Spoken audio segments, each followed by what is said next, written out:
A number of years ago, in a Baptist church in Crystal Palace in southern London, the Sunday morning service was closing, and a stranger stood up at the back, raised his hand, he said, "Excuse me, Pastor, can I share a little testimony?" The pastor looked at his watch, he said, "You've got 3 minutes." And this man proceeded, he said, "I've just moved into this area. I used to live in another part of London. I came from Sydney in Australia, and just a few months back I was visiting some relatives, and I was walking down George Street. You know where George Street is in Sydney? It runs from the business hub out to the Rocks, the colonial area. And he said, a strange little white-haired man stepped out of a shop doorway, put a pamphlet in my hand and he said, "Excuse me, sir, are you saved? If you die tonight, are you going to heaven?" He said, I was astounded by those words. Nobody had ever told me that. I thanked him courteously, and all the way on British Airlines back to Heathrow, this puzzled me. I called a friend who lived in this new area where I'm living now, and thank God he was a Christian. He led me to Christ. And I'm a Christian, and I want a fellowship here. And Baptists love testimonies like it. Everyone applauded and welcomed him into the fellowship. That Baptist pastor flew to Adelaide in Australia the next week.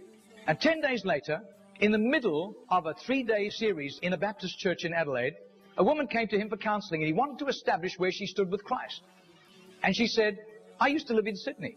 And just a couple of months back, I was visiting friends in Sydney, doing some last-minute shopping down George Street, and a strange little white-haired man, elderly man, stepped out of a shop doorway, offered me a pamphlet and said, 'Excuse me, ma'am, are you saved? If you die tonight, are you going to heaven?' She said, I was disturbed by those words. When I got back to Adelaide, I knew this Baptist church was on the next block from me, and I sought out the pastor, and he led me to Christ. So, sir, I'm telling you that I am a Christian." Now, this London pastor was now very puzzled. Twice, within a fortnight, he'd heard the same testimony. He then flew to preach in the Mount Pleasant Baptist Church in Perth. And when his teaching series was over, the senior elder of that church took him out for a meal. And he said, "Mate, how'd you get saved?" He said, "I grew up in this church from the age of 15 through Boys Brigade. Never made a commitment to Jesus, just hopped on the bandwagon like everybody else. And because of my business ability, grew up to a place of influence. I was on a business outing in Sydney just 3 years ago, and an obnoxious, spiteful little man stepped out of a shop doorway, offered me a religious pamphlet, cheap junk, and accosted me with a question. 'Excuse me, sir, are you saved? If you die tonight, are you going to heaven?' He said, I tried to tell him I was a Baptist elder. He wouldn't listen to me. He said, I was seething with anger all the way home on Qantas to Perth. He said, I told my pastor thinking he would sympathize with me, and my pastor agreed. He had been disturbed for years, knowing that I didn't have a relationship with Jesus, and he was right. And my pastor led me to Jesus just 3 years ago." Now, this London preacher flew back to the UK and was speaking at the Keswick Convention in the Lake District. And he threw in these 3 testimonies. At the close of his teaching session, 4 elderly pastors came up and said, "We got saved between 25 and 35 years ago, respectively, through that little man on George Street giving us a tract and asking us that question." He then flew the following week to a similar Keswick Convention in the Caribbean, to missionaries. And he shared the testimonies. At the close of his teaching session, 3 missionaries came up and said, "We got saved between 15 and 25 years ago, respectively, through that little man's testimony and asking us that same question on George Street in Sydney." Coming back to London, he stopped outside Atlanta, Georgia, to speak at a naval chaplains convention. And when his 3 days of revving these naval chaplains up, over 1,000 of them, in soul winning, the chaplain general took him out for a meal. And he said, "How did you become a Christian?" He said, "Well, it was miraculous. I was a rating on a United States battleship, and I lived a reprobate life. We were doing exercises in the South Pacific, and we docked in Sydney Harbour for replenishments. We hit King's Cross with a vengeance.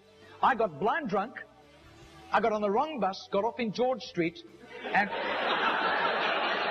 as I got off the bus, I thought it was a ghost. This elderly, white-haired man jumped in front of me, pushed a pamphlet in my hand and said, 'Sailor, are you saved? If you die tonight, you're going to heaven.' He said, the fear of God hit me immediately. I was shocked sober and ran back to the battleship, sought out the chaplain. The chaplain led me to Christ, and I soon began to prepare for the ministry under his guidance, and here I am in charge of over 1,000 chaplains, and we're bent on soul winning today."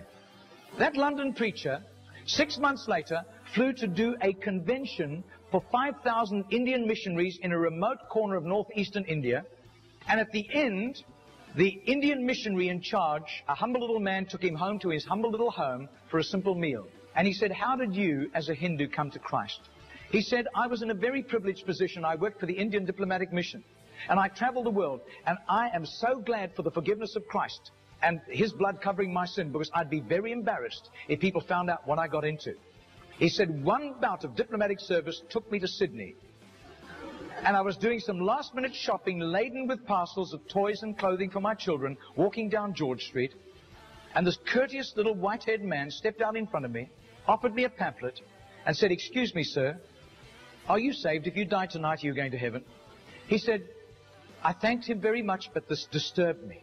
I got back to my town, I sought out the Hindu priest, and he couldn't help me. But he gave me some advice. He said, just to satisfy your curious mind, nothing else, go and talk to the missionary in the mission house at the end of the road. And that was fatal advice. He said, because that day the missionary led me to Christ. I quit Hinduism immediately and then began to study for the ministry. I left the diplomatic service, and here I am, by God's grace, in charge of all these missionaries, and we are winning hundreds of thousands of people to Christ. Well, 8 months later, that Crystal Palace Baptist pastor was ministering in Sydney, in Gymea, southern suburb of Sydney. And he said to the Baptist minister, do you know a little man, an elderly little man who witnesses and hands out tracts on George Street? And he said, I do. His name is Mr. Genor, G-E-N-O-R. But I don't think he does it anymore. He's too frail and elderly. The man said, I want to meet him. 2 nights later, they went around to this little apartment, knocked on the door, and this tiny, frail little man opened the door. He sat them down, made them some tea, and he was so frail he was slopping tea into the saucer as he shook. And as he sat with them, this London preacher told him all these accounts over the previous 3 years. This little man sat with tears running down his cheeks. He said, my story goes like this.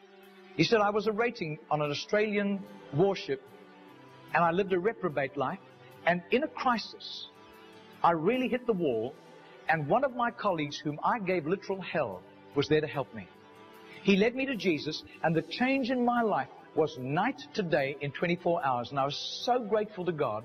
I promised God that I would share Jesus in a simple witness with at least 10 people a day, as God gave me strength. Sometimes I was ill, I couldn't do it, but I made up for it for other times. I wasn't paranoid about it, but I have done this for over 40 years, and in my retirement years, the best place was on George Street. There were hundreds of people. I got lots of rejections.